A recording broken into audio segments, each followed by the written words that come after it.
কি গেছেন?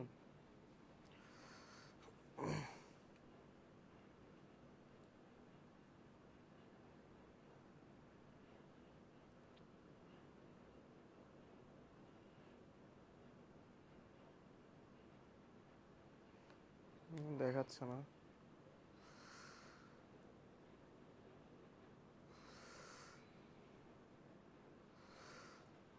ও nice, sound ঠিক আছে। আসসালামু আলাইকুম, কি খবর সবার? সরি, একটু টেকনিক্যাল প্রবলেমের জন্য লেট হয়ে গেল। তোমরা একটু কাইন্ডলি যারা জয়েন করেছো একটু আমাকে এনশিওর করো যে আচ্ছা সাউন্ড ঠিকঠাক আছে কিনা এবং ডিসপ্লে ঠিকঠাক মতো দেখা যাচ্ছে কিনা। জুম্মা মোবারক সবাইকে। ওয়ালাইকুম আসসালাম নাবিল। তো পূর্ববর্তী ঘোষণা অনুযায়ী তোমাদের আজকের ইংলিশ গ্রামার ক্লাসটি অনুষ্ঠিত হচ্ছে। তো প্রিভিয়াস এক উইক অফ গিয়েছিল কিছু অনাকাঙ্ক্ষিত ঘটনার কারণে, সেটার জন্য আন্তরিকভাবে দুঃখিত। তো আজকের ক্লাসে আমরা মূলত চেঞ্জিং সেন্টেন্সের A to Z নিয়ে আলোচনা করব। চেঞ্জিং সেন্টেন্সে আমরা নর্মালি তোমার হচ্ছে রুলস মুখস্থ করে অভ্যস্ত। তো আজকে আমরা দেখব যে রুলস কিভাবে মুখস্থ না করেও ডিরেক্ট আমরা এক্সাম্পল প্র্যাকটিস করার মাধ্যমে কিভাবে আমরা চেঞ্জিং সেন্টেন্সের রুলসগুলো আয়ত্ত করতে পারি। তাই ক্লাসটা একদম শুরু থেকে শেষ পর্যন্ত দেখবে এবং এই ক্লাসটা করার ক্রাইটেরিয়া হচ্ছে সবাই হাতের কাছে খাতা কলম মাস্ট রাখবা। ওকে, সবাই হাতের কাছে খাতা কলম মাস্ট রাখবা এবং আমি যতটুকু নোট করতে বলবো ততটুকু নোট করবা। হ্যাঁ, আচ্ছা, তো চলো দেরি না করে শুরু করি আজকে ক্লাস। তো প্রথমেই আমরা চেঞ্জিং সেন্টেন্সের মধ্যে কয়েকটা ক্রাইটেরিয়া আছে। প্রথমে আমরা চেঞ্জিং সেন্টেন্সের যে ফর্মটা শিখবো এটা হচ্ছে সিম্পল থেকে কমপ্লেক্স, কমপ্লেক্স থেকে কম্পাউন্ডে কিভাবে কনভার্ট করতে হয় বা পরিবর্তন করতে হয়। তো নর্মালি আমরা বাংলায় যে পড়ে এসেছি যে সরল বাক্য, যৌগিক বাক্য, জটিল বাক্য, সেম জিনিসটাই হচ্ছে সিম্পল, কমপ্লেক্স, কম্পাউন্ড। হ্যাঁ, তো এটা হচ্ছে একটা ফর্ম যে কিভাবে সিম্পল থেকে কমপ্লেক্স, কমপ্লেক্স থেকে কম্পাউন্ডে আমরা কনভার্ট করব, এটা শিখবো।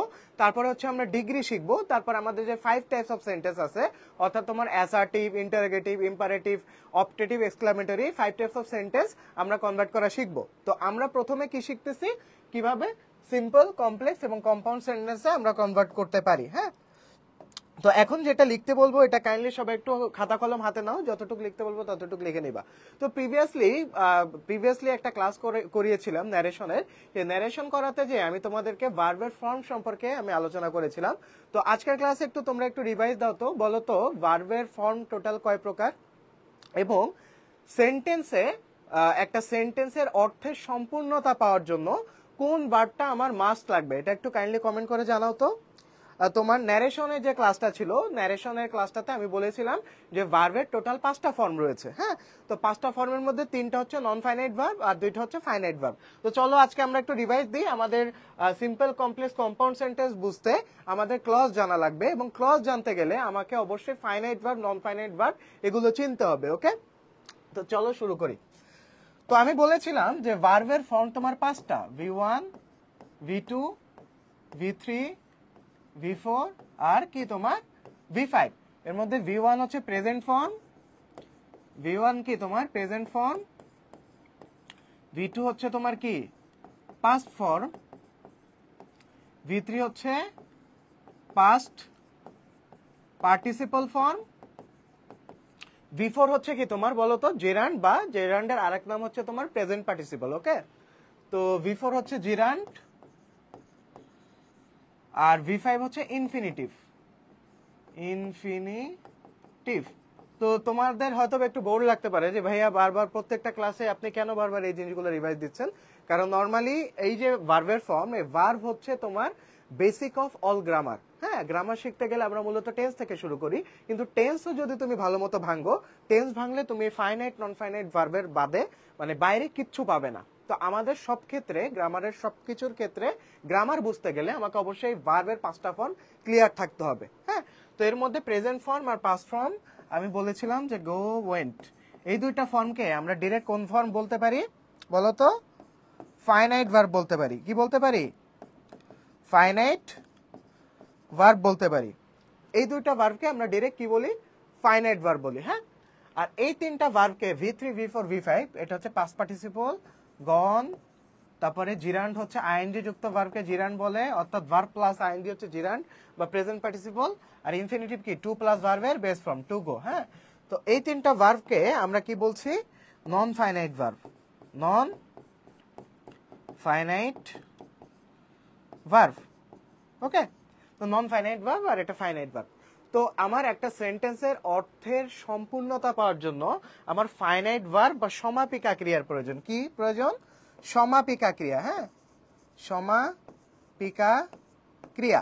তো সমাপিকা ক্রিয়া কি? যেটা আমার বাক্যের অর্থের সম্পূর্ণতা প্রদান করে। যেমন আমি বাড়ি যাচ্ছি, আমি বাড়ি যাচ্ছি, এখানে যাচ্ছিটা যদি না থাকতো, আমি যদি বলতাম শুধু আমি বাড়ি, তাহলে কিন্তু অর্থের সম্পূর্ণতা পেত না। এখানে যাচ্ছি দিয়ে আমার অর্থের সম্পূর্ণতাটা পেলো। বা আমি বাড়ি যাই, এখানে যাই দিয়ে আমার অর্থের সম্পূর্ণতা পেলো।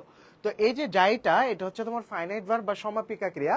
অর্থাৎ যেই ওয়ার্ডের মাধ্যমে, অর্থাৎ যেই ভার্ব বা যেই ক্রিয়ার মাধ্যমে আমার অর্থের সম্পূর্ণতা পাবে, সেটাকে আমরা বলে থাকি ফাইনাইট ভার্ব বা সমাপিকা ক্রিয়া। আর নন ফাইনাইট ভার্বের আরেক নাম কি তোমার? অসমাপিকা ক্রিয়া। হ্যাঁ, অসমাপিকা ক্রিয়া। ওকে, অসমাপিকা ক্রিয়া। তো নন ফাইনাইট ভার্বে একটা জিনিস মাথায় রাখবা। এখন আমরা ধীরে ধীরে কনটেক্সটে ঢুকবো। দেখো, ক্লজ মানে কি? ক্লজ মানে হচ্ছে বাক্য। ক্লজ মানে কি ভাইয়া? ক্লজ মানে হচ্ছে বাক্য। তো সবাই একটু খাতায় লিখে নাও, সবাই একটু খাতায় লিখে নাও যে ক্লজ গঠিত হওয়ার অন্যতম প্রধান শর্ত হচ্ছে, সবাই লিখছো? লেখো যে ক্লজ গঠিত হওয়ার অন্যতম প্রধান শর্ত হচ্ছে, ক্লজ গঠিত হওয়ার অন্যতম প্রধান শর্ত হচ্ছে বাক্যে অবশ্যই ফাইনাইট ভার্ব থাকতে হবে। ডিরেক্ট ফাইনাইট ভার্ব লেখার দরকার নেই, এফবি লিখলে পারো। হ্যাঁ, বাক্যে অবশ্যই ফাইনাইট ভার্ব থাকতে হবে। বাক্যে অবশ্যই কি থাকতে হবে? ফাইনাইট ভার্ব থাকতে হবে। তার মানে ক্লজ গঠন করার প্রধান শর্ত কি? ক্লজের মধ্যে অবশ্যই কি থাকবে? ফাইনাইট ভার্ব থাকবে। ওকে, গেল। এখন আরেকটা আমাদের টার্ম শিখতে হবে। আরেকটা টার্ম হচ্ছে ফ্রেজ। হ্যাঁ, ফ্রেজ মানে বাক্যাংশ। ফ্রেজ মানে কি? বাক্যাংশ। হ্যাঁ, আমি যদি বলি সেখানে যে, সেখানে যে আমি কাজটি করব। তো এখানে সেখানে যে এতটুক যদি আমি ইংলিশে কনভার্ট করি, তাহলে এটা হবে গোয়িং দেয়ার। হ্যাঁ, কি হবে? Going there. Going there I will do the job. সেখানে যে আমি কাজটা করব। তাহলে দেখো, এখানে গোয়িং, এই যে ভার্বের সাথে আইএনজি যুক্ত আছে, এটা বলো তো ভাইয়া, এটা কি ফাইনাইট ভার্ব নাকি নন ফাইনাইট ভার্ব? একটু সবাই একটু রেসপন্স করো যে গোয়িং দেয়ার, এখানে গোয়িং এই অংশটুকু, এটা কি ফাইনাইট ভার্ব নাকি নন ফাইনাইট ভার্ব? একটু ক্লিয়ার করে বলো তো আমাকে, দেখি কতটুকু বুঝলা তোমরা। তোমার গোয়িং অংশটুকু, এটা কি ফাইনাইট ভার্ব নাকি নন ফাইনাইট ভার্ব? গোয়িং।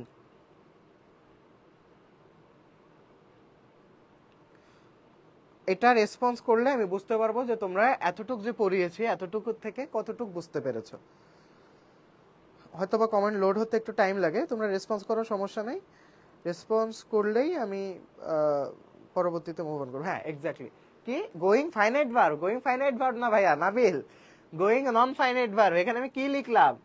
এই যে V3, V4 আর V5, এই তিনটা পার্ট, V3, V4 আর V5, এই তিনটা পার্ট। এখানে জিরান্ড মানে কি? ভার্বের সাথে আইএনজি যুক্ত থাকবে। তো এখানে গোয়িংটা হচ্ছে নন ফাইনাইট ভার্ব। কি ভার্ব?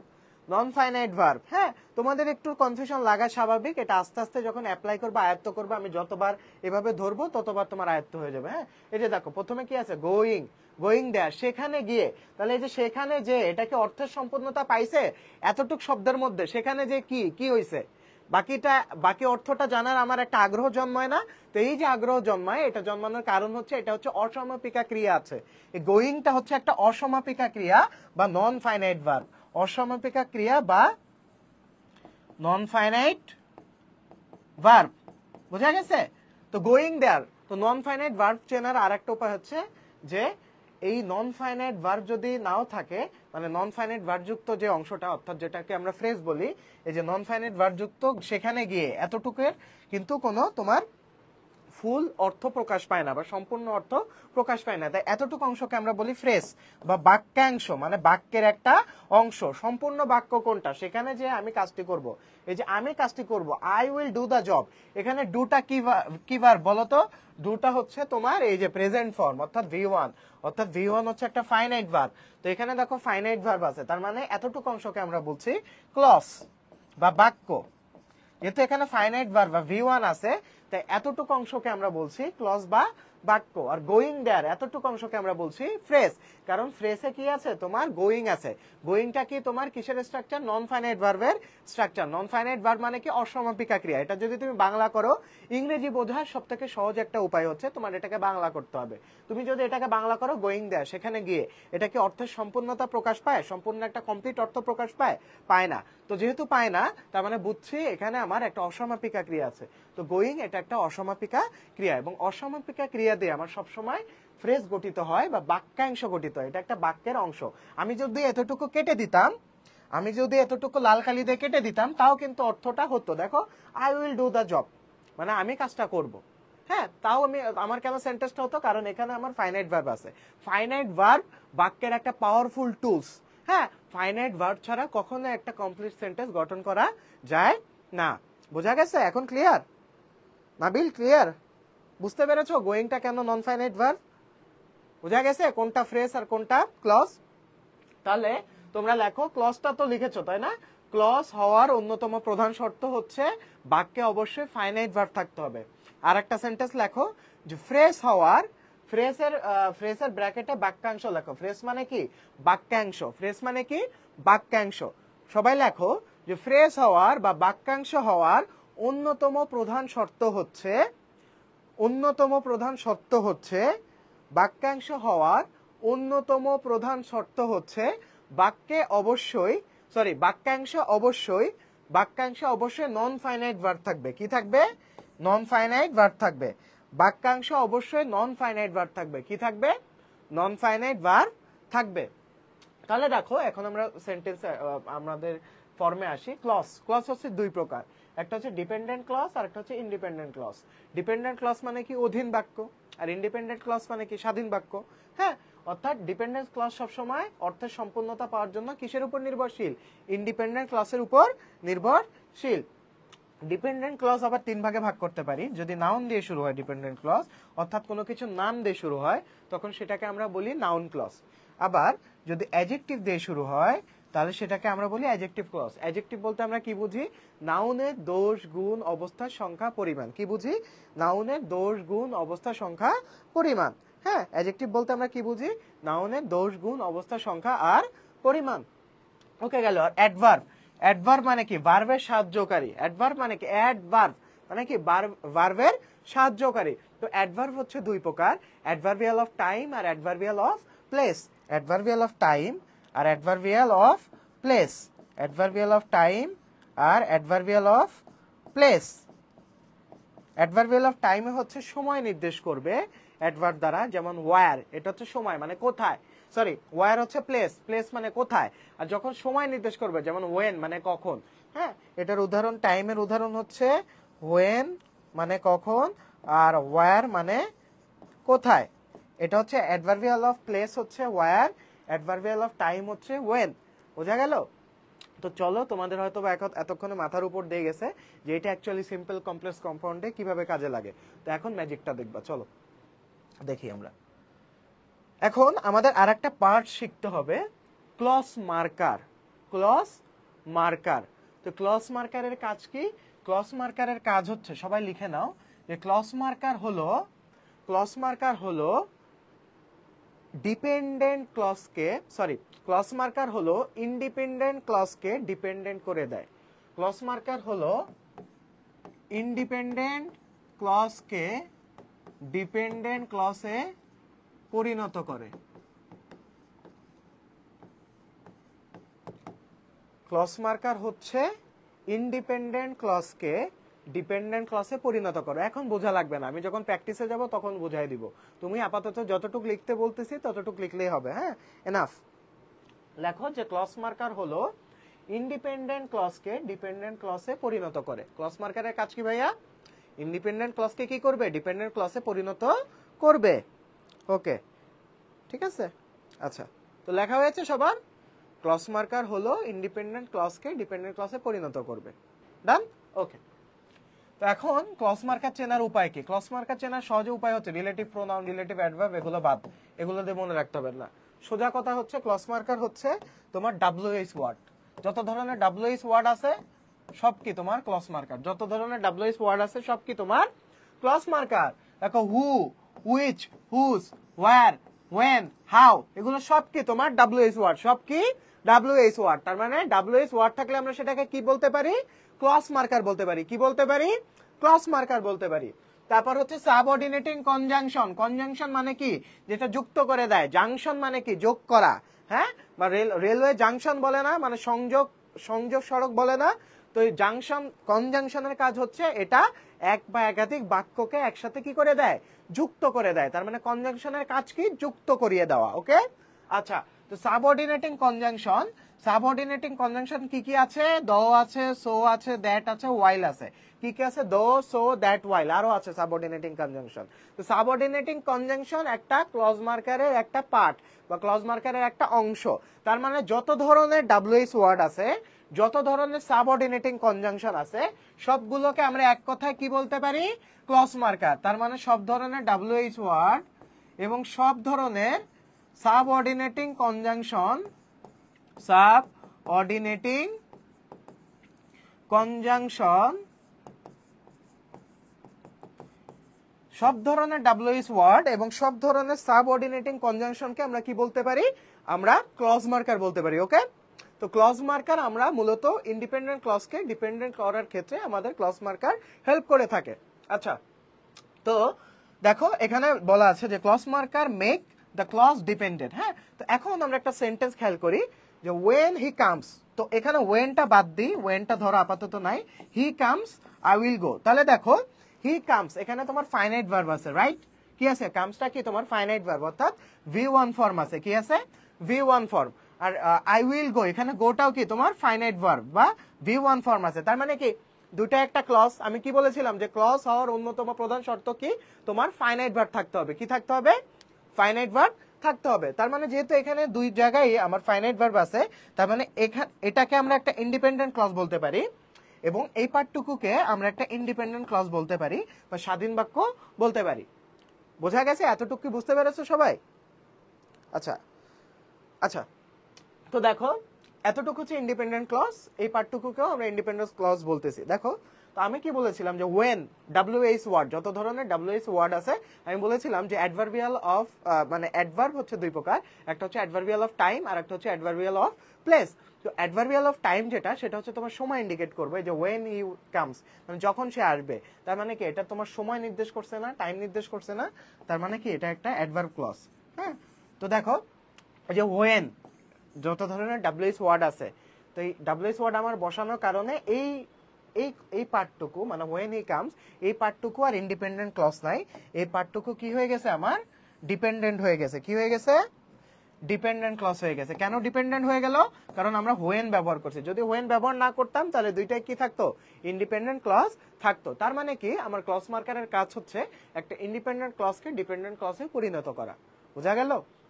তাহলে দেখো হি কামস এতটুকু হচ্ছে independent clause, I will go এতটুকু একটা ইন্ডিপেন্ডেন্ট ক্লজ। এই ইন্ডিপেন্ডেন্ট ক্লজটা ডিপেন্ডেন্ট ক্লজে কনভার্ট হয়ে যাওয়ার কারণ ওয়েন, এই জিনিসটা ইউজ করা। বোঝা গেল? আচ্ছা, তো এখন আসি কোঅর্ডিনেটিং কনজাংশন। তো কোঅর্ডিনেটিং কনজাংশন লেখো, খাতায় লেখো সবাই। সবাই খাতা কলম বের করছো?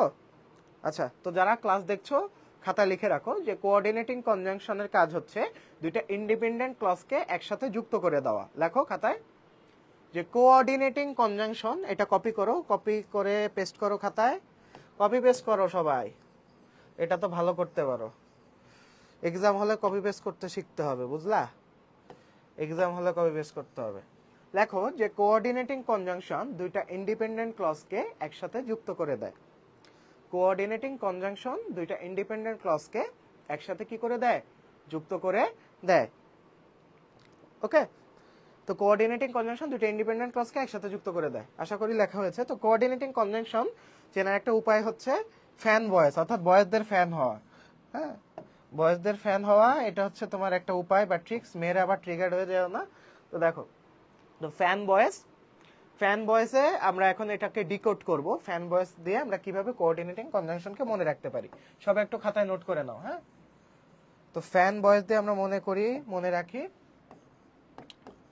ফ্যান বয়েস। হ্যাঁ, এফ এ হচ্ছে তোমার ফর, এতে অ্যান্ড, এন এ হচ্ছে নর, বিতে হচ্ছে বাট, ওতে তোমার অর, ওয়াইতে ইয়েট, এসে সো। হ্যাঁ, মানে তোমার কোনো কিছুর জন্য যদি বোঝায়, কোনো কারণ যদি বোঝায়, রিজন যদি বোঝায়, তখন আমরা ফর ব্যবহার করি।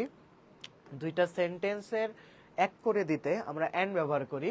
বাট ব্যবহার করি বৈপারীত্য থাকলে বা কন্ট্রাস্ট থাকলে, কন্ট্রাস্ট বা বৈপারীত্য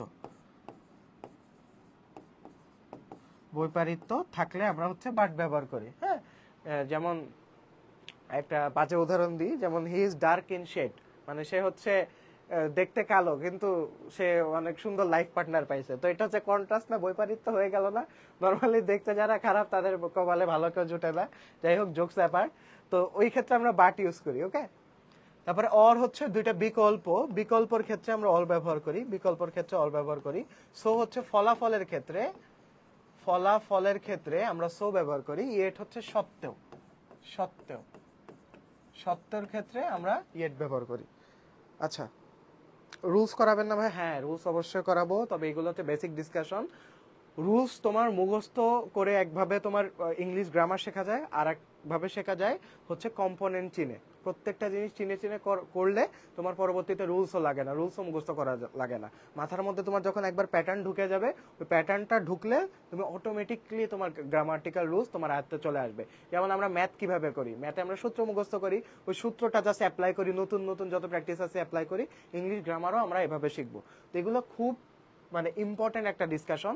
একটু পরে টের পাবা, হারে টের পাবা যে এগুলো কতটা নেসেসারি। আচ্ছা, আসো তাহলে দেখো কোঅর্ডিনেটিং কনজাংশনের কাজ কি দেখো, he is poor R honest. হ্যাঁ, এখানে অনেস্টের আগে হি ইজটা উজ্জ্ব আছে। হ্যাঁ, অর্থাৎ এখানে একটা ইন্ডিপেন্ডেন্ট ক্লজ আছে, এখানে একটা ইন্ডিপেন্ডেন্ট ক্লজ আছে। তো আমি কি বলছিলাম যে দুইটা ইন্ডিপেন্ডেন্ট ক্লজকে যুক্ত করে দেয় কোন কনজাংশন? Coordinating conjunction. কোন কনজাংশন? Coordinating conjunction. বোঝা গেছে? তো বাটটা হচ্ছে কি তোমার ফ্যান বয়েজের একটা পার্ট, অর্থাৎ এটা একটা coordinating conjunction. Is poor, normally যারা গরিব থাকে বা যারা আর্থিকভাবে দুর্বল থাকে, তো নরমালি তারা অনেস্ট হয় না। মানে বর্তমান মানে সিনারিও চিন্তা করো, মানে আই এম নট জাজিং, বাট সিনারিও চিন্তা করো যে বেশিরভাগ ছিনতাই হচ্ছে বা চুরি ডাকাতি হচ্ছে, কারা করতেছে? যারা ফাইন্যান্সিয়াল ভাবে নিডি, রাইট? তারাই তো করতেছে এই কাজগুলো। তো এখানে দেখো হি ইজ পুর বাট অনেস্ট, মানে পুয়ার থাকার সাথে অনেস্টটা তোমার কন্ট্রাস্ট প্রকাশ পায়, অর্থাৎ বৈপারীত্য প্রকাশ পায়। তো সেক্ষেত্রে আমরা কি ইউজ করছি? বাট ইউজ করছি। ওকে, আচ্ছা গেল। এখন আসি, এখন দেখো অ্যাপ্লাইটা কোথায় হচ্ছে। দেখো সিম্পল সেন্টেন্সের স্ট্রাকচার হচ্ছে, আমি যদি তোমাদেরকে ইন্ডিপেন্ডেন্ট ক্লজ ডিপেন্ডেন্ট ক্লজ না বুঝাতাম, আমি যদি তোমাদেরকে ফ্রেজ না বুঝাতাম, তাহলে তুমি সিম্পল কমপ্লেক্স কম্পাউন্ড বুঝতাই না। সিম্পল সেন্টেন্সের স্ট্রাকচার হচ্ছে, রুলস যেটা বলতেছে, রুলস হচ্ছে একটা ইন্ডিপেন্ডেন্ট ক্লজ থাকবে। কয়টা? একটাই থাকবে, এবং অন্যতম শর্ত কি? এটা ফ্রেজ দ্বারা যুক্ত থাকবে। এখন যদি তুমি finite verb non finite verb না চিন্তা, তাহলে তো ফ্রেজ কিভাবে গঠিত এটা জানতো না। হ্যাঁ, ফ্রেজ হচ্ছে নন ফাইনাইট ভার্ব দিয়ে গঠিত হয়। ইন্ডিপেন্ডেন্ট ক্লজ কি জিনিস এটা যদি না চিন্তা, মানে ইন্ডিপেন্ডেন্ট ক্লজে যে ফাইনাইট ভার্ব থাকতে হয় এটা যদি না জানতা, তাহলে কি তুমি এটা বুঝতে এসে আমি যদি ডিরেক্ট তোমাকে রুলসে নিয়ে আসতাম যে সবাই হচ্ছে সিম্পল সেন্টেন্স দেখো, এটা হচ্ছে ইন্ডিপেন্ডেন্ট ক্লজ এবং ফ্রেজ দ্বারা যুক্ত থাকবে। এখন যদি ফ্রেজই না চিনো, ইন্ডিপেন্ডেন্ট ক্লজই না চিনো, কিভাবে হবে? তাই না? তাহলে দেখো কমপ্লেক্স সেন্টেন্সের স্ট্রাকচার কি? একটা ডিপেন্ডেন্ট এবং একটা ইন্ডিপেন্ডেন্ট ক্লজ থাকবে, আর ডিপেন্ডেন্ট ক্লজটি অবশ্যই ক্লজ মার্কার দ্বারা যুক্ত থাকবে।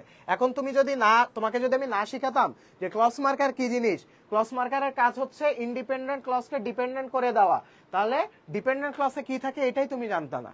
তো বোঝা গেছে যে রুলসটা না শিখে কিভাবে গ্রামারের বেসিক থেকে অ্যাপ্লাই করা যায়। আরো তোমাদেরকে আমি মজার জিনিস দেখাবো, আস্তে আস্তে বুঝতে পারবা যে রুলস ছাড়া কিভাবে সুন্দরভাবে গ্রামার আয়ত্ত করা যায়। চল দেখো, একটা ডিপেন্ডেন্ট ক্লজ থাকবে, একটা ইন্ডিপেন্ডেন্ট ক্লজ থাকবে, এবং ডিপেন্ডেন্ট ক্লজটা কি দ্বারা যুক্ত থাকবে? ক্লজ মার্কার দ্বারা যুক্ত থাকবে।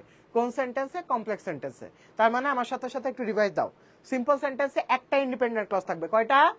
একটা ইন্ডিপেন্ডেন্ট ক্লজ থাকবে, এবং ইন্ডিপেন্ডেন্ট ক্লজটি কি অবশ্যই ফ্রেজ দ্বারা যুক্ত থাকবে, কি থাকবে, ফ্রেজ দ্বারা যুক্ত থাকবে। কমপ্লেক্স সেন্টেন্সে কয়টা ইন্ডিপেন্ডেন্ট ক্লজ, একটা ইন্ডিপেন্ডেন্ট আর একটা ডিপেন্ডেন্ট ক্লজ। ডিপেন্ডেন্ট ক্লজ কি দ্বারা যুক্ত থাকবে, কি দ্বারা, ক্লজ মার্কার দ্বারা যুক্ত থাকবে, বোঝা গেছে।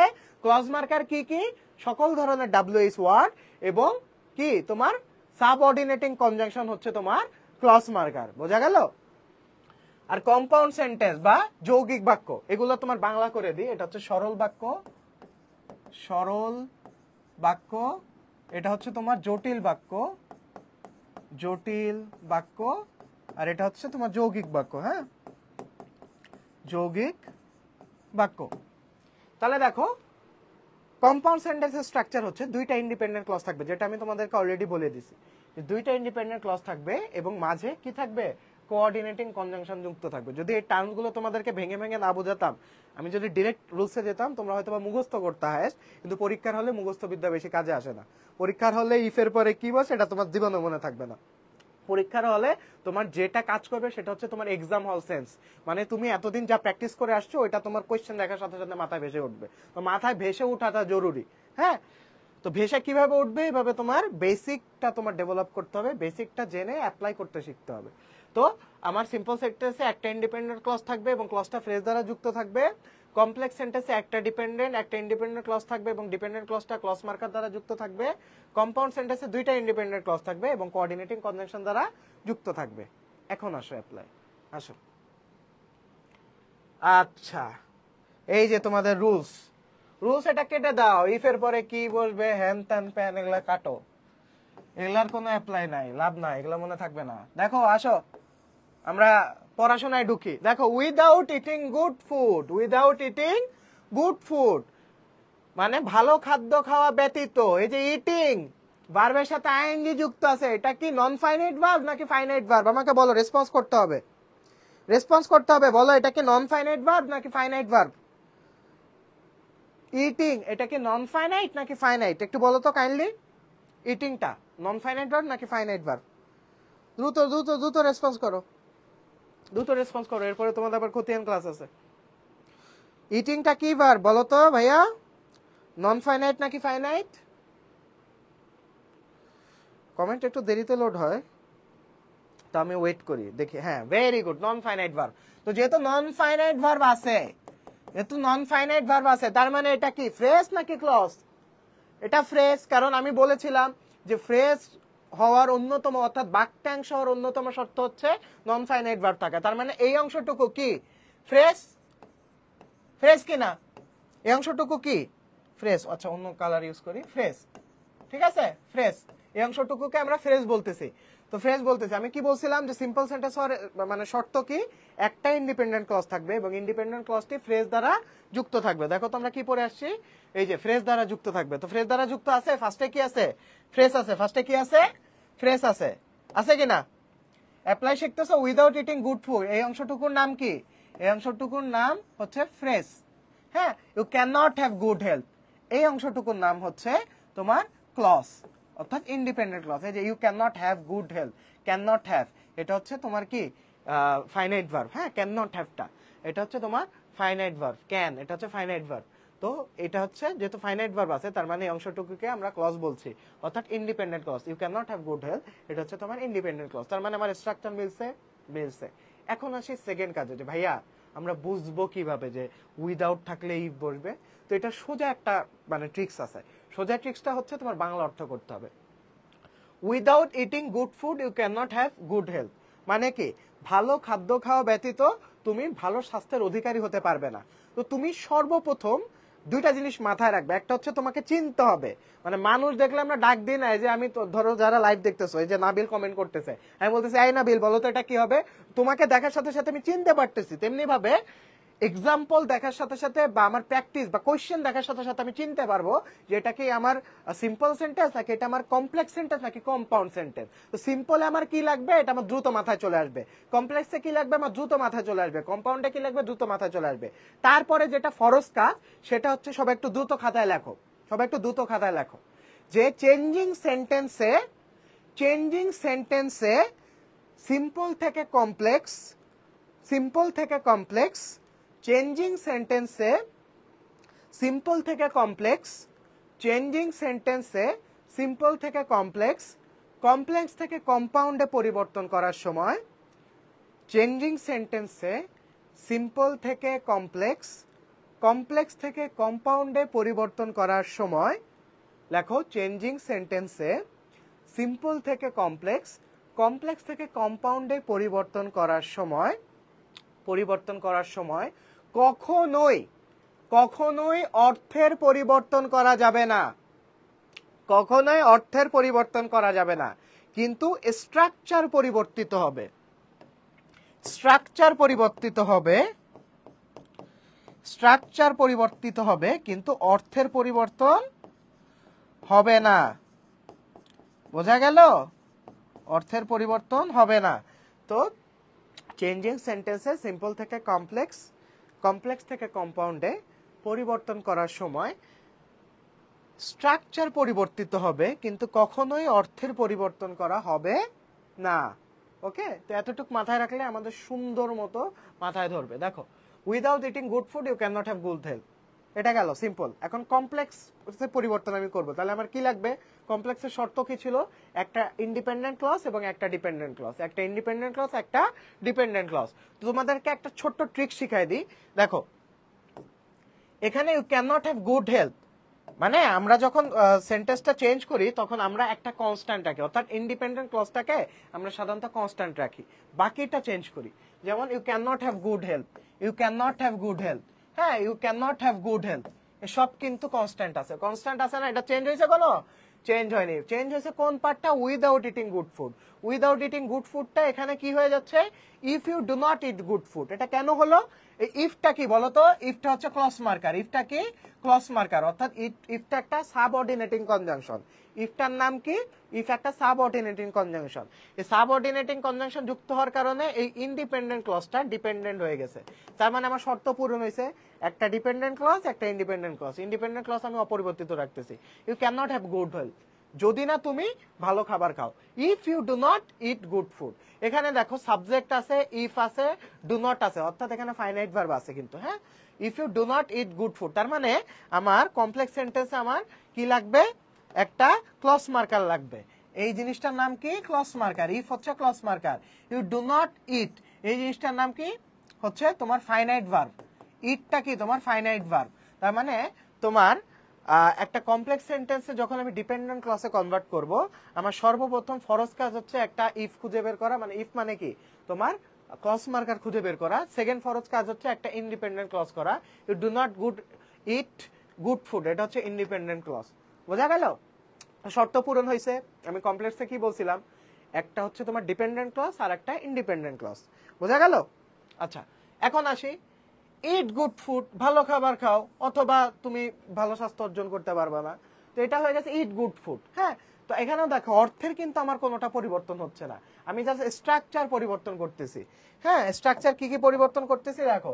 উইদাউট ইটিং গুড ফুডটা এখানে হয়ে গেছে if you do not eat good food, এটা এখানে হয়ে গেছে ইট গুড ফুড। বোঝা গেছে? তো এখানে তোমার কোশ্চেন আসতে পারে যে এখানে তো সব ডু নট দিলাম, উইদাউট এটাও নেগেটিভ সেন্টেন্স, এটাও negative sentence, if you do not eat good food. হ্যাঁ, তো তাহলে এখানে আমি কেন ইট গুড ফুড দিলাম? এরকম কোশ্চেন আসতেছে না? এটা সম্পূর্ণ হচ্ছে তোমার অর্থের জন্য, অর্থটা ঠিক রাখার জন্য। তো আমার হচ্ছে কম্পাউন্ড সেন্টেন্সের কাজ কি? আমার দুইটা ইন্ডিপেন্ডেন্ট ক্লজ লাগবে। তো independent clause eat good food, এটা একটা independent clause. You can not have a good health, এটা একটা ইন্ডিপেন্ডেন্ট ক্লজ। তো দুইটা ইন্ডিপেন্ডেন্ট ক্লজের বিকল্প বোঝাতে আমি বলছিলাম যে অর ব্যবহার করি, বিকল্প বোঝাতে অর ব্যবহার করি। তো সেন্টেন্সে আমরা যখন অর বা বিকল্প বোঝাবো তখন আমার পজিটিভ সেন্টেন্স লাগবে। কি লাগবে? পজিটিভ সেন্টেন্স লাগবে। এই জন্য আমরা eat you do not eat good ফুডের বদলে আমরা ইট গুড ফুড দিছি। বোঝা গেল? ইট গুড ফুড মানে ভালো খাবার খাও, অথবা তুমি ভালো স্বাস্থ্য অর্জন করতে পারবা না। তো অরের কারণে এখানে পজিটিভ সেন্টেন্স রাখার জন্য আমরা ইট গুড ফুড ব্যবহার করেছি। দেখো, তিনটার অর্থ কিন্তু same. Without eating good food you can not have good health, এটার অর্থ যা। If you do not eat good food you can not have good health, এটার অর্থ তাই। Eat good food or you can not have a good health, এটার অর্থ কি? Same. বোঝা গেল? এতটুকু কারো কোনো প্রবলেম আছে? যদি প্রবলেম না থাকে তাহলে আমি নেক্সট রুলস পড়াবো। কারো কোনো প্রবলেম আছে? এইভাবে তোমরা পরীক্ষার হলে তোমার ভাই কখনোই উইদাউট এর পরে ভি হয়, ভি এর পরে আইএনজি হয়, ইফ এর পরে subject, if plus subject plus verb plus not, এগুলো জীবনেও মনে থাকে না, জীবনেও মনে থাকে না। তোমার প্রথমে প্যাটার্নটা ধরতে হবে, অর্থের অর্থের যে অপরিবর্তনযোগ্যতা এতটুকু মাথায় রাখতে হবে। তারপরে তুমি প্র্যাকটিস করতে করতে অটোমেটিক তোমার চলে আসবে। উইদাউট ইটিং গুড ফুডটা অটোমেটিক তুমি ইফ ইফ প্লাস এখানে একটা ইন্ডিপেন্ডেন্ট ক্লজ দিতে পারবা, এখানে তুমি অটোমেটিক অর ইউজ করবা, ঠিক আছে? আচ্ছা গেল। আর তোমাদের মনের সুবিধার জন্য তোমরা অনেক যেহেতু রুলস প্রেমিক, রুলস প্রেমিকদের জন্য আমি রুলসও লিখে দিছি, সমস্যা নাই। বোঝা গেল? এই রুলস প্রেমিকদের জন্য আমি রুলস লিখে দিছি, রুলস চাইলে খাতায় লিখে রাখতে পারো। ওকে, তাহলে দেখো সেকেন্ড রুলস, সেকেন্ড রুলস আমরা দেখি। সেকেন্ড রুল যদি এখানে পাস্ট পার্টিসিপল হয়, সাবজেক্ট প্লাস ভার প্লাস এই যে হ্যান ত্যান প্যান, এগুলো সব কাটো, হ্যান ত্যান প্যান কাটো, এন্ড হয় এগুলো কাটো। আমরা ডিরেক্ট এক্সাম্পলে যাব। I liked prepared note, I like prepared note মানে কি আমি পছন্দ করি গুছানো নোট, আমি পছন্দ করি কি গুছানো নোট। এখানে দেখো আই লাইক প্রিপেয়ার্ড নোট, এই প্রিপেয়ারটা কিন্তু V3 ফর্ম। কি ফর্ম? V3 form. এখানে একটা ইন্ডিপেন্ডেন্ট ক্লজ আছে। কয়টা ইন্ডিপেন্ডেন্ট ক্লজ? একটা ইন্ডিপেন্ডেন্ট ক্লজ, রাইট? একটা ইন্ডিপেন্ডেন্ট ক্লজ। এখন বলতে পারো ভাই আপনি না বলছিলেন একটা ফ্রেজ থাকবে, এখানে তো কোনো ফ্রেজ নাই। তো দেখো কিছু কিছু ক্ষেত্রে ব্যতিক্রম থাকতে পারে, যে ফাইনাইট ভার্ব অর্থাৎ তোমার সিম্পল সেন্টেন্সে তোমার কিছু কিছু ক্ষেত্রে তোমার মেইন কন্ডিশন হচ্ছে একটা ইন্ডিপেন্ডেন্ট ক্লজ থাকবে, এটা হচ্ছে মেইন শর্ত। তবে তোমার ফ্রেজ না থাকলেও ক্ষতি নাই। মেইন শর্ত কোনটা? একটা ইন্ডিপেন্ডেন্ট ক্লজ থাকবে। তো আই লাইক প্রিপেয়ার্ড নোট, এখানে একটা ইন্ডিপেন্ডেন্ট ক্লজ আছে। হ্যাঁ, এখানে লাইকড হচ্ছে তোমার ফাইনাইট ভার্ব, লাইকড হচ্ছে ফাইনাইট ভার্ব, আর প্রিপেয়ার্ড এটা হচ্ছে V3 অর্থাৎ নন ফাইনাইট ভার্ব। তো আই লাইক প্রিপেয়ার্ড নোট এই অংশটুকুকে আমার হচ্ছে একটা ডিপেন্ডেন্ট ক্লজ একটা ইন্ডিপেন্ডেন্ট ক্লজে কনভার্ট করতে হবে, তাই না? তাহলে তাহলে আই লাইক দ্য নোট, আমি এটা মানে এখানে না দেখেই বলি, I like the note which is prepared, I like the note which is prepared. এখানে আই লাইক দ্য নোট এতটুকু হচ্ছে ইন্ডিপেন্ডেন্ট ক্লজ। হুইচ এটা কি WH ওয়ার্ড, তার মানে এটা একটা ক্লজ মার্কার। ইজ প্রিপেয়ার্ড মানে প্রস্তুত করা হয়েছে, এটা একটা কি ইন্ডিপেন্ডেন্ট ক্লজ। এই যে দেখো I like the note that is prepared, I like the note that is prepared বা হুইচ ইজ প্রিপেয়ার্ড, দুইটা দিলেই হবে, দুইটা একটা আরেক। এখানে আমার মেইন কম্পোনেন্ট কি? মেইন কম্পোনেন্ট হচ্ছে তোমার এই যে দ্যাট বা হুইচ, অর্থাৎ এইটার নাম কি তোমার ক্লজ মার্কার লাগবে, রাইট? ক্লজ মার্কার লাগবে। তাহলে I like the note which is prepared বা I like the note that is prepared. গেল একটা ইন্ডিপেন্ডেন্ট ক্লজ, একটা ডিপেন্ডেন্ট ক্লজ, শর্ত পূরণ হয়ে গেল। I like the note that is prepared এতটুকু হচ্ছে ডিপেন্ডেন্ট ক্লজ, আর আই লাইক দ্য নোট এটা হচ্ছে ইন্ডিপেন্ডেন্ট ক্লজ। বোঝা গেল? এখন দেখো এটা কম্পাউন্ডে যে কি হয়ে যাচ্ছে, দ্য নোট ইজ প্রিপেয়ার্ড, নোটটা হচ্ছে গুছানো, এন্ড আই লাইক ইট এবং আমি এটা পছন্দ করছি। তার মানে কি এখানে তোমার দুইটা independent clause, the note is prepared একটা independent clause, I like it একটা ইন্ডিপেন্ডেন্ট ক্লজ, এন্ড হচ্ছে কি তোমার কোঅর্ডিনেটিং কনজাংশন, এন্ড হচ্ছে কি তোমার কোঅর্ডিনেটিং কনজাংশন। তো এটা তোমার ব্রেনে তুমি যখন যত প্র্যাকটিস করবা তত তোমার সেন্স আরো ডেভেলপ হবে। হ্যাঁ, তোমার এক্সাম হলে যে জীবনেও তোমার এইগুলা মুখস্থ থাকবে না, যে past participle subject plus verb plus relative pronoun who which, এই গোড়ার ডিম জীবনেও তোমার মনে থাকবে না। তোমার যতটুক মনে থাকবে কি হবে আমি তোমাদেরকে এখনই বলে দিই, কি হবে সেটা আমি তোমাদেরকে বলে দিই। তুমি যখন এক্সাম হলে দেখবা আই লাইক প্রিপেয়ার্ড নোট, তখন তোমার মাথার মধ্যে ক্লিক করবে যে এটা হচ্ছে কি সিম্পল সেন্টেন্স। কেন? কারণ একটাই ক্লজ আছে। কয়টা ক্লজ? একটা ক্লজ আছে। তার মানে আমার এটা কমপ্লেক্স করতে গেলে কি লাগবে? একটা ডিপেন্ডেন্ট ক্লজ লাগবে, একটা ইন্ডিপেন্ডেন্ট ক্লজ লাগবে। তখন তোমার সাবকনসিয়াস মাইন্ড তোমার গুতাবে যে ভাই তুই যেভাবে পারিস একটা হচ্ছে তুই ডিপেন্ডেন্ট ক্লজ বানাবি আর একটা হচ্ছে ইন্ডিপেন্ডেন্ট ক্লজ বানাবি, যেখান থেকে পারবি বানাবি। তো তোমার ব্রেন ওই এক্সামে ওটা বানায় নিবে, সমস্যা নাই। তাহলে ডিপেন্ডেন্ট ক্লজে কি হবে?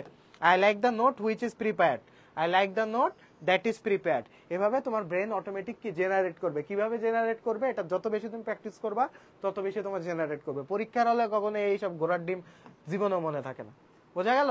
I like the note that is prepared, যেটা হয় প্রস্তুত করা হয়। হ্যাঁ, the note is prepared and I like it, এখানে একটা ইন্ডিপেন্ডেন্ট ক্লজ, এখানে একটা ইন্ডিপেন্ডেন্ট ক্লজ। তো কি করতে হবে এটা যদি তুমি জানো তাহলে তুমি অটোমেটিক এটা পারবা। প্রথমে স্ট্রাকচারের দিক খেয়াল রাখতে হবে, দ্বিতীয়ত অর্থে যেন কোনো পরিবর্তন না হয় এটার খেয়াল রাখতে হবে। হ্যাঁ, তো তুমি যদি দাও যে সব দিলা, আই লাইক দ্য নোট দিলা, হ্যাঁ দ্যাট ইজ নট প্রিপেয়ার্ড দিলা, বিজ্ঞানী হিসেবে তুমি দ্যাট ইজ নট প্রিপেয়ার্ড দিলা, তার মানে কি অর্থের পরিবর্তন হয়ে গেল। তাহলে কি সেন্টেন্সটা হবে? হবে না। তাহলে দুইটা শর্ত তোমার মাথায় রাখতে হবে। ওকে, আচ্ছা গেল। তো রুলস লাভার আসো, আমরা নেক্সট রুলসে যাই। বলো তো এটা কি করবা? ফরজ কাজ কি? এই জিনিসটা কেটে দেওয়া। কি দেওয়া? এই জিনিসটা বাদ দিয়ে দেওয়া। হ্যাঁ, বিফোর প্লাস আফটার এর পরে ভার্বের সাথে আইএনজি যুক্ত হয়, এটা বাদ দিয়ে দাও। দেখো, before reaching college exam started. হ্যাঁ, before reaching college exam started, এখানে মনে হয় কিছু অংশ মিসিং ছিল, টাইপিং মিস্টেক হতে পারে। Before reaching college exam started. তাহলে দেখো রিচিং, এটা কি ভার্ব বলো তো ভাইয়া? রিচিংটা কি ভার্ব? ফাইনাইট ভার্ব নাকি নন ফাইনাইট ভার্ব? অবশ্যই নন ফাইনাইট ভার্ব। তার মানে এই অংশটুকুকে আমরা কি বলতেছি? ফ্রেজ বলতেছি। কি বলতেছি? ফ্রেজ বলতেছি। এক্সাম স্টার্টেড, এই অংশটুকুকে আমরা ক্লজ বলতেছি, রাইট? তাহলে বিফোর রিচিং কলেজে পৌঁছানোর পূর্বে এক্সাম শুরু হয়ে গেল। তাহলে এটা হচ্ছে আমার সিম্পল সেন্টেন্স। এখন কমপ্লেক্স সেন্টেন্স আমার কি করতে হবে? একটা ডিপেন্ডেন্ট ক্লজ লাগবে, একটা ইন্ডিপেন্ডেন্ট ক্লজ লাগবে, এবং ডিপেন্ডেন্ট ক্লজের সাথে অবশ্যই কি যুক্ত থাকবে? ক্লজ মার্কার যুক্ত থাকবে। হ্যাঁ, যে এক্সাম হ্যাড স্টার্টেড, এক্সাম শুরু হয়ে গেল, এক্সাম হ্যাড স্টার্টেড, এটা হচ্ছে তোমার কি? Independent clause. Before I reached college, আমার কলেজে পৌঁছানোর পূর্বে। হ্যাঁ, আই রিচড কলেজ, এটা হচ্ছে তোমার ইন্ডিপেন্ডেন্ট ক্লজ, আর বিফোরটা লাগানোর জন্য এটা ডিপেন্ডেন্ট ক্লজ হয়ে গেল। বিফোর আই রিচড কলেজ, এই পার্টটুকুর নাম হচ্ছে dependent clause. Before I reached college, এই পার্টটুকুর নাম কি তোমার? Dependent clause. আর এক্সাম হ্যাড স্টার্টেড, এই পার্টটুকুর নাম কি তোমার? Independent clause. এখন তোমাদের কোশ্চেন আসতে পারে যে আই রিচড কলেজ, এখানে এক্সাম হ্যাড স্টার্টেড কোত্থেকে আমি নিয়ে আসবো? এটা হচ্ছে তোমার গ্রামাটিক্যালের একটা বেসিক রুলস, যে যদি তোমার সেন্টেন্সে রিচ থাকে, অর্থাৎ ভার্বের V2 ফর্ম থাকে, অর্থাৎ পাস্ট ইনডিফিনিট টেন্স থাকে, হ্যাঁ, পাস্ট ফর্ম থাকে, এই যে V2 বলছিলাম না তোমাদের, V1 V2 নিয়ে কেন এতক্ষণ বক বক করছি, বোঝা গেছে? পাস্ট ফর্ম যদি থাকে অর্থাৎ V2 যদি থাকে সেন্টেন্সে, তাহলে তোমার বিফোরের আগে বা আফটারের পূর্বে, আফটারের পরে, বিফোরের আগে বা আফটারের পরে তোমার হচ্ছে পাস্ট পারফেক্ট টেন্স হবে। পাস্ট পারফেক্ট টেন্সের স্ট্রাকচার কি? Auxiliary plus V3, had plus V3। হ্যাঁ, তো এখানে দেখো আমার কি করতে হবে? বিফোর রিচিং কলেজ, এই পার্টটুকুকে আমি চেঞ্জ করে কি করে দিলাম? যে বিফোর আই রিচড কলেজ দিয়ে দিছি। রিচিংটা কি দিয়ে দিছি? আমি রিচ দিয়ে দিছি। অর্থাৎ এটাকে নন ফাইনাইট ভার্বকে আমি কিসে কনভার্ট করছি? ফাইনাইট ভার্বে কনভার্ট করছি। কিসে কনভার্ট করছি? ফাইনাইট ভার্বে কনভার্ট করছি। এই যে বিফোর আই রিচড কলেজ, এখানে আমি কি দিছিলাম? বিফোর রিচিং কলেজ, এটাকে আমি চেঞ্জ করে কি দিছি? বিফোর আই রিচড কলেজ, অর্থাৎ ফাইনাইট ভার্বে আমি কনভার্ট করে দিছি। হ্যাঁ, তাহলে দেওয়ার পরে এক্সাম হ্যাড স্টার্টেড, কি দিয়ে দিলাম? এক্সাম হ্যাড স্টার্টেড, এটা দিয়ে দিলাম। হ্যাঁ, এক্সাম স্টার্টেড ছিল না মোস্ট প্রবাবলি, এখানে এক্সাম হ্যাড স্টার্টেডই ছিল, এখানে হ্যাড হবে। হ্যাঁ, এক্সাম হ্যাড স্টার্টেড, যেটা মানে এক্সাম হ্যাড স্টার্টেডটা তোমার অপরিবর্তিত থাকবে। এক্সাম হ্যাড স্টার্টেড, আমি তোমাদেরকে বলছিলাম না যে একটা ম্যাজিক হচ্ছে যে এই পার্টটা ইন্ডিপেন্ডেন্ট ক্লজ, ওটা কনস্ট্যান্ট থাকে। যেমন এক্সাম হ্যাড স্টার্টেড এখানে ছিল, এখানে দেখো এক্সাম হ্যাড স্টার্টেড, এটা অপরিবর্তিত আছে, এক্সাম হ্যাড স্টার্টেড এটা অপরিবর্তিত আছে। চেঞ্জ হয়েছে কোনটা? রিচিংটা চেঞ্জ হয়েছে। রিচিং কলেজটা এখানে কি হয়ে গেছে? আই রিচড কলেজ হয়ে গেছে, এখানেও কি আই রিচড কলেজ হয়ে গেছে।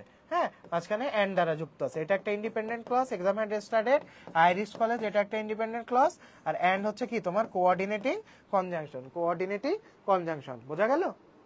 আর যারা রুলস লাভার আছো, রুলস লিখে নিতে পারো। এই হ্যান ত্যান প্যান রুলস অনেক কিছু আছে, এই হ্যান ত্যান প্যান লিখে নাও। হ্যাঁ, কাউকে আমি মানা করবো না, কিন্তু এই হ্যান ত্যান প্যান পরীক্ষার হলে জীবনও মনে থাকবে না, এতটুকু আমার পক্ষ থেকে গ্যারান্টি থাকলো। বোঝা গেল? লেখা শেষ।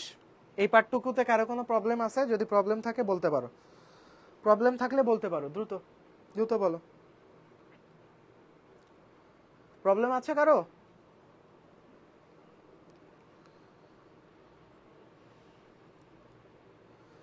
আচ্ছা, ধরে নিচ্ছি প্রবলেম নাই, এই পার্টটুকুতে কারো প্রবলেম নেই। যদি প্রবলেম থাকে তাহলে আমাকে কোয়েশ্চেন আস্ক করতে পারো।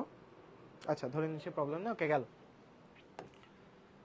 তারপরে দেখো তোমাদের সিম্পল কমপ্লেক্স কম্পাউন্ড মোটামুটি আমি স্ট্রাকচার ধরাই দিছি। এরকম আরো অনেক রুলস আছে, রুলসগুলা তোমার মুখস্থ না করে আমি যেই স্ট্রাকচার দিছি, স্ট্রাকচার মাথার মধ্যে রেখে রুলসগুলা জাস্ট অ্যাপ্লাই করলে ম্যাজিকটা দেখবা। ঠিক আছে? দেখো, এখন আমরা ট্রান্সফরমেশন অফ সেন্টেন্সের আর একটা পার্ট শিখবো, সেটা হচ্ছে ডিগ্রি। ডিগ্রি মানে কি? মাত্রা। হ্যাঁ, এটা কিন্তু ওই বলে না যে 3rd ডিগ্রি দাও, হ্যাঁ, তোমার টর্চার করার সময় বলে না যে 3rd ডিগ্রি তাকে পানিশমেন্ট দাও, এটা ওই ডিগ্রি না। এটা মূলত তোমার একটা সেন্টেন্সে যখন আমরা একটা মানুষকে অনেক মানুষ বা দুইজন মানুষের সাথে কম্পেয়ার করি তখন আমরা বলে থাকি সেটাকে ডিগ্রি বা মাত্রা, তুলনার মাত্রা। ডিগ্রি কি? তুলনার মাত্রা। ডিগ্রিকে আমরা কি বলে থাকি? তুলনার মাত্রা। তুলনার মাত্রা। হ্যাঁ, তো ডিগ্রি 3 প্রকার: positive degree, comparative degree, superlative degree. Positive degree বলতে আমরা যখন একের সাথে তুলনা বোঝাই, অর্থাৎ তুলনার বিষয়বস্তু একজনই। হ্যাঁ, তুলনার বিষয়বস্তু কি? একজনই। কম্পারেটিভ ডিগ্রি যখন আমরা দুইজনের সাথে তুলনা বোঝাই। কয়জন ভাইয়া? দুইজন।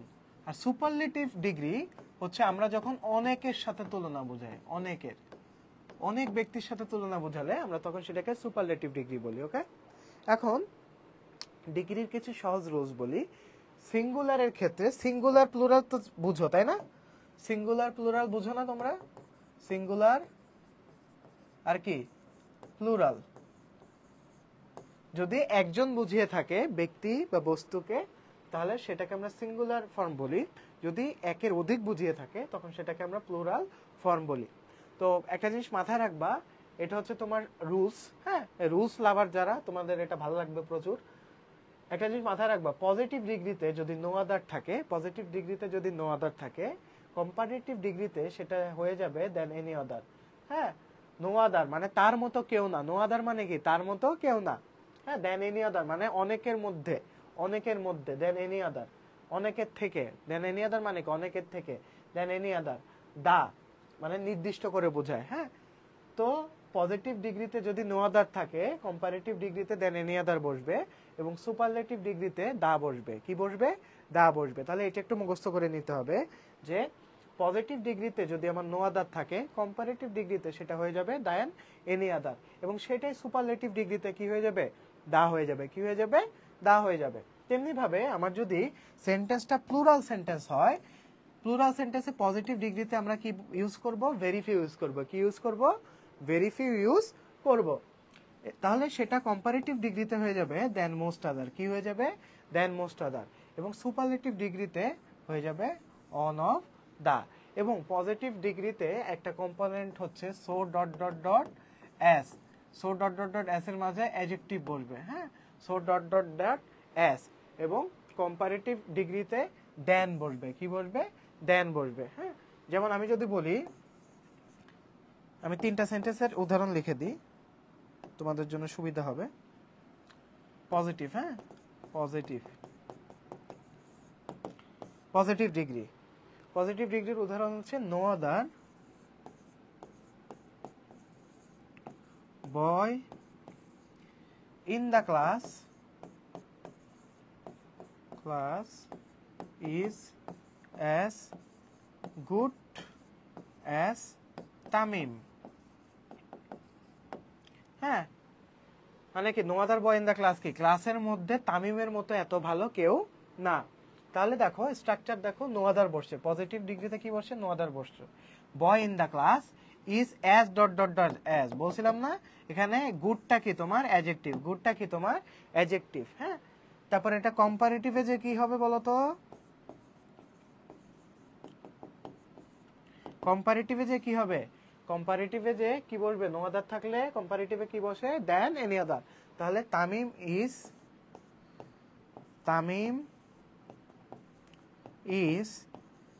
Better than any other boy in the class.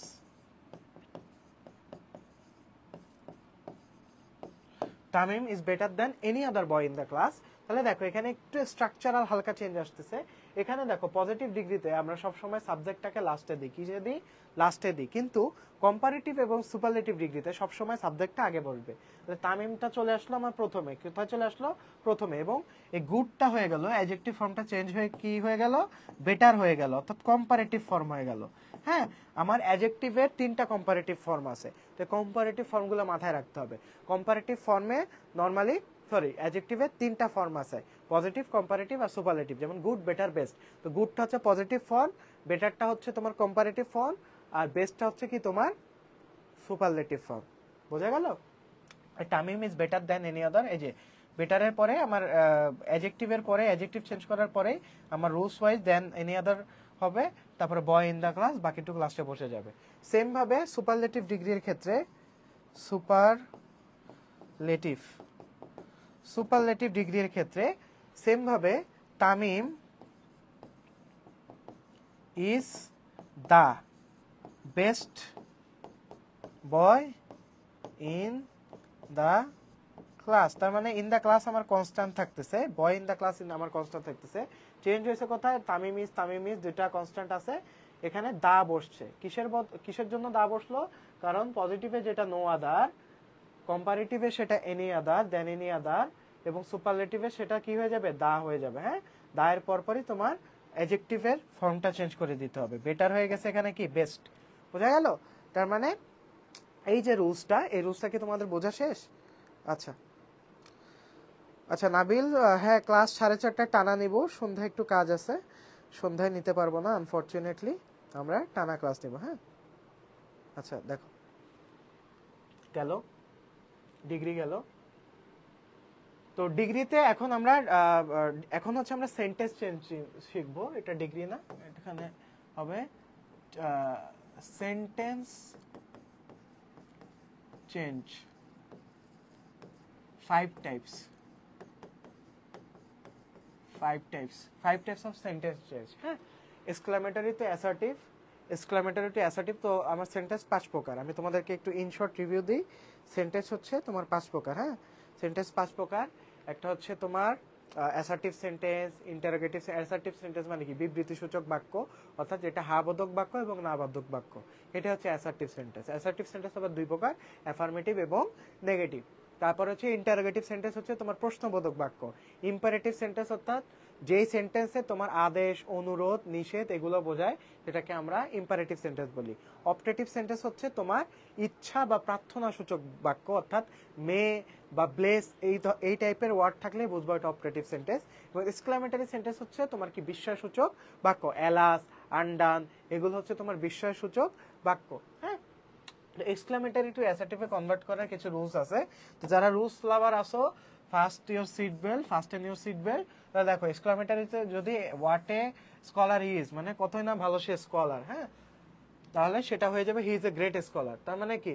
What a বা হাউ যদি থাকে আমরা কি দিব? ভেরি বা গ্রেট ইউজ করব। হোয়াট এ বা হাউ যদি থাকে আমরা ভেরি বা গ্রেট ইউজ করব। হোয়াট এ স্কলার হি ইজটা হয়ে যাবে he is a great scholar. তারপরে দেখো if I were a king, আমি যদি রাজা হতাম, এই if I were a king যদি থাকে তাহলে আই উইশ ইউজ হবে। কি ইউজ হবে? I wish I were a king. তার মানে কি? ইফ যদি থাকে তারপরে তাহলে আমরা উইশ ইউজ করব। এই যে সাবজেক্ট প্লাস উইশ এগুলা কিচ্ছু মনে রাখার দরকার নেই, জাস্ট এতটুকু মনে রাখবা। যদি ইফ এই জিনিসটা দেখো চোখ বন্ধ করে উইশ ব্যবহার করে দিবে। হ্যাঁ, I wish I were a king. হ্যাঁ, তেমনি ভাবে হ্যাড আই, হি এগুলা যদি থাকে পার্ট আফটার দ্যাট, এগুলো মুখস্থ করার দরকার নেই। Had the wings of a bird, had মানে কি? হ্যাড অনেক সময় ইফ এর পরিবর্তে ব্যবহার করা হয়। হ্যাঁ, if I had the wings of a bird, এখানে ইফ আইটা উজ্জ্ব আছে, if I had the wings of a bird. তো এখানে মূলত উইশটাই হবে। কি হবে? এখানে যেমন উইশ ইউজ করছি, এখানেও সেম জিনিস, I wish I had the wings of a bird. বোঝা গেল? তো হ্যাড যদি থাকে প্লাস হচ্ছে ইফ যদি থাকে, তাহলে আমরা কি ব্যবহার করব? উইশ ব্যবহার করব। কি ব্যবহার করব? উইশ ব্যবহার করব অ্যাসার্টিভ সেন্টেন্স। ওকে, তাহলে নেক্সটে আসি অ্যাফার্মেটিভ সেন্টেন্স কে কিভাবে আমরা নেগেটিভ করব। হ্যাঁ, নট প্লাস অপোজিট ওয়ার্ড। তো আমি তোমাদেরকে কি বলছিলাম? চেঞ্জিং সেন্টেন্সে কখনো অর্থের পরিবর্তন হবে না। শি ইজ বিউটিফুল আমি যদি দিতাম তাহলে নেগেটিভটা শি ইজ আগলি, তাহলে কি অর্থে চেঞ্জ হয়ে যেত না? এখানে একবার বলতেছি সে সুন্দর, আর একবার বলতেছি সে আগলি। তার মানে কি? এটা আমার বিপরীত অর্থ প্রকাশ পেয়ে যাচ্ছে না? তো অর্থের বিপরীত অর্থ প্রকাশ পাওয়া যাবে না, অর্থের অপরিবর্তন যোগ্যতা থাকতে হবে। অর্থাৎ she is beautiful, she is not ugly, same জিনিস। তো শি ইজ বিউটিফুলটাকে আমি কিভাবে চেঞ্জ করব? নট দিয়ে অপোজিট ওয়ার্ড ইউজ করে দিব, নট দিয়ে অপোজিট ওয়ার্ড ইউজ করে দিব। এমনি ভাবে এই জিনিসগুলো মাথায় রাখবা। অনলি যদি থাকে, অনলির পরে যদি সাবজেক্ট থাকে, অর্থাৎ কোনো ব্যক্তি যদি বোঝায় তাহলে নান বাট বসবে। অনলি গড ক্যান হেল্প আস, কোনো ব্যক্তি বা কোনো স্পিরিট যদি বোঝায় তাহলে নান বাট থাকবে। হ্যাঁ, none but God can help us. আর যদি অনলির পরে যদি কোনো বস্তু বোঝায় তাহলে নাথিং বাট বলবে। যেমন I have only few toys, তো টয়েসটা কি? বস্তু না, তাহলে এখানে নাথিং বাট বলবে। I have nothing but few toys. তার মানে অনলি থাকলে হয় নান বাট হবে, না হয় নাথিং বাট হবে। নান বাট হবে ব্যক্তির ক্ষেত্রে, নাথিং বাট হবে তোমার কি? বস্তুর ক্ষেত্রে। তারপরে আসি এভরি যদি থাকে তাহলে দেয়ার ইজ নো বসবে, টু ডট ডট টু থাকলে সো ডট ডট দ্যাট বসবে, he is too weak to walk, he is so weak that he can not walk. তো টু ডট ডট টু বসলে so dot dot that বসবে, he is so weak that he can not walk. তারপরে only, only থাকলে not more than হবে, Jerry was only 4 years old, Jerry was not more then 4 years old. হ্যাঁ, তাহলে এখানে only আমরা শিখলাম, only এখানে যদি বস্তু থাকে, তারপর অনলি এখানে যদি ব্যক্তি থাকে, অনলি এখানে যদি তোমার এজ থাকে বা বয়স থাকে, তাহলে আমরা ব্যক্তি বস্তু বয়স, ব্যক্তির ক্ষেত্রে হবে নান বাট, বস্তুর ক্ষেত্রে হবে নাথিং বাট, আর তোমার এজের ক্ষেত্রে হবে তোমার নট মোর দ্যান, এজের ক্ষেত্রে কি হবে তোমার নট মোর দ্যান, বোঝা গেল। আর এভরি যদি থাকে তাহলে নো বসবে। হ্যাঁ, এভরি থাকলে নো বসবে, এভরি থাকলে কি বসবে, নো বসবে।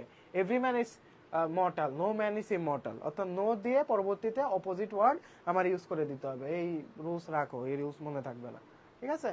তার পরবর্তীতে আসো অ্যাসার্টিভ টু ইন্টারোগেটিভ, অর্থাৎ সেম জিনিস জাস্ট উল্টাটা। হ্যাঁ, জাস্ট আমরা একটু টাচ দিয়ে যাই, everybody likes a beautiful face, তাহলে দেখো everybody likes a beautiful face, এটাকে আমরা who does not like a beautiful face, অর্থাৎ সেম জিনিস জাস্ট উল্টাটা। হ্যাঁ, এখানে everybody likes a beautiful face, এটা একটা পজিটিভ সেন্টেন্স, তো পজিটিভ সেন্টেন্সকে আমি আগে নেগেটিভ ওয়ার্ড দিয়ে দিলাম, who does not like a beautiful face, অর্থাৎ ইন্টারোগেটিভের ক্ষেত্রে আমরা নেগেটিভ ওয়ার্ড দিয়ে আমরা অর্থটা ঠিক রাখতে পারি। মানে everybody likes a beautiful face মানে সবাই সুন্দর মানুষ বা সুন্দর চেহারা পছন্দ করে। কে সুন্দর চেহারা পছন্দ করে না, কে সুন্দর চেহারা পছন্দ করে না, আমি প্রশ্ন করছি। তো প্রশ্ন আমি নেগেটিভ ওয়ার্ড ইউজ করার মাধ্যমে করব, who does not like a beautiful face. এখানে ডাজ নট কেন হলো বলো তো, এভরিবডি, এভরিবডি আছে, তার মানে এখানে সিঙ্গুলার বোঝাইছে, যেহেতু সিঙ্গুলার বোঝাইছে তাই ডাজ নট ব্যবহার করা হয়েছে, বোঝা গেল। আচ্ছা, নান, নান নোবডি নো, এর পরিবর্তে হু বসবে, none can defy God, who can defy God, negative affirmative, none can defy God, can anyone defy God. এগুলো জাস্ট একবার দেখলেই হবে, স্লাইডটা তোমরা পজ দিয়ে দিয়ে দেখলেই হয়ে যাবে, পরবর্তীতে তো এটা রেকর্ডেড আকারে থেকে যাবে। He is fond of gaming, is not he fond of gaming, অর্থাৎ অক্সিলারি ভার্বের সাথে নেগেটিভ ওয়ার্ড যুক্ত করে ইজটার ইজের সাথে জাস্ট নট যুক্ত করে দিবা। হ্যাঁ, এখানে দেখো if you beat him he will beat you, if you beat him won't he beat you, এই যে উইলটা নেগেটিভ করে দিছে, অর্থাৎ অক্সিলারি ভার্বের নেগেটিভ করে দিব, অক্সিলারি ভার্বের নেগেটিভ করে দিব, অক্সিলিয়ারি ভার্বের নেগেটিভ করে দিব, কি করে দিব, নেগেটিভ করে দিব। অক্সিলারি ভার্ব কি কি, am is are was was shall will have has had be being been, এগুলোকে আমরা বলে থাকি অক্সিলারি ভার্ব। আচ্ছা, তো এই ইম্পারেটিভ টু অ্যাসার্টিভটা আমরা একটু দেখি। ইম্পারেটিভে যদি তোমার দেখো, ইম্পারেটিভে দেখো অবে ইয়োর প্যারেন্টস, তোমার প্যারেন্টসকে শ্রদ্ধা করো, তো এরকম যদি আমার পজিটিভ ওয়ার্ড থাকে তাহলে আমরা শুড ব্যবহার করব, কি ব্যবহার করব, শুড ব্যবহার করব। ইম্পারেটিভে যদি নেগেটিভ ওয়ার্ড থাকে তাহলে আমরা কি ব্যবহার করব, শুড ব্যবহার করব, শুডের সাথে আমরা নেগেটিভ ওয়ার্ডটা ব্যবহার করব। ওকে, লেট যুক্ত সেন্টেন্স যদি থাকে, লেট হিম রিড এ বুক, তাহলে আমরা নর্মালি সাবজেক্টের পরে ফাইনাইট ভার্ব বসাবো, সাবজেক্টের পরে কি বসাবো, ফাইনাইট ভার্ব বসাবো। He reads a book, let him read a book কি হবে, হি রিডস আ বুক। তো এই গেল ইম্পারেটিভ টু অ্যাসার্টিভ। তো তোমাদের মোটামুটি আমাদের যে রুলসগুলো ছিল রুলসগুলো ডান। তো তোমাদের একটা বাড়ির কাজ দিব। তো এই লাইভটা 30 দিন পর্যন্ত তোমার রেকর্ডেড থাকবে। হ্যাঁ, তোমরা যারা ফেসবুকে কানেক্টেড আছো তোমরা একটু কাইন্ডলি ইউটিউব চ্যানেলটাতে যাবা, ইউটিউব চ্যানেলে সাবস্ক্রাইব করে রাখবা। হ্যাঁ, ইউটিউব চ্যানেলেও এটা রেকর্ডেড ক্লাস আপলোড দিয়ে দেওয়া হবে। তোমরা ইউটিউব চ্যানেল থেকে মানে রেগুলারলি আমাদের যে কন্টেন্টগুলো আছে বা যেগুলো ঘোষণা আসে ওইটা ইউটিউব চ্যানেলে বেশি পাবা। তো তোমাদেরকে একটা HW দিচ্ছি, এই HW গুলা তোমরা নিজেরা প্র্যাকটিস করে তোমরা আমাদের যে গ্রুপটা আছে, আর্টস কমেন্টের গ্রুপটা আছে, গ্রুপে তোমরা সাবমিট করবা। বোঝা গেছে? আমরা ইংলিশের জন্য আলাদা একটা গ্রুপ খুলবো এবং ওই গ্রুপ খুলে তোমাদেরকে ইনভাইট দিব। ওইখানে তোমরা তোমাদের সব ধরনের হোমওয়ার্ক, সব ধরনের কোয়েশ্চেন, সব ধরনের মতামত ওখানে সাবমিট করতে পারবা। আপাতত আর্টস কমের একটাই অফিসিয়াল গ্রুপ আছে, আর্টস কম অফিসিয়াল গ্রুপ। ওই গ্রুপটাতে তোমরা তোমাদের যে একটা HW দিয়ে দিচ্ছি, এই HWটা তোমরা করে রাখবা। ঠিক আছে? আচ্ছা,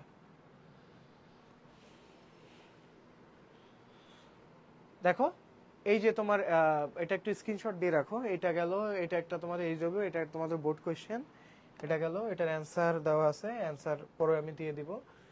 এটা একটা তোমার HW থাকবে, এটা একটু স্ক্রিনশট মেরে নাও, এটা একটা স্ক্রিনশট দিয়ে দাও, নিয়ে দাও। এই দুইটা তোমাদের HW থাকবে। তো এই দুইটা HW করে আমাকে সাবমিট করবা আগামী নেক্সট উইকের আগে, অর্থাৎ নেক্সট উইকে তো তোমার ক্লাস হবে, নেক্সট উইকের আগে আমাকে সাবমিট করবো। ওকে, তো তো এতক্ষণ ক্লাসে থাকার জন্য ধন্যবাদ। তোমাদের আধা ঘন্টা ব্রেক নিয়ে আমি তোমাদের নেক্সট ক্লাসটা নিব, অ্যাকাউন্টিং ক্লাস খতিয়ান ক্লাসটা নিব তোমার 4:40-এর দিকে নিব, 4:40-এর দিকে খতিয়ান ক্লাস নিব। তো এতক্ষণ সাথে থাকার জন্য ধন্যবাদ। তোমাদের সাথে দেখা হচ্ছে পরবর্তী ক্লাসে। আসসালামু আলাইকুম।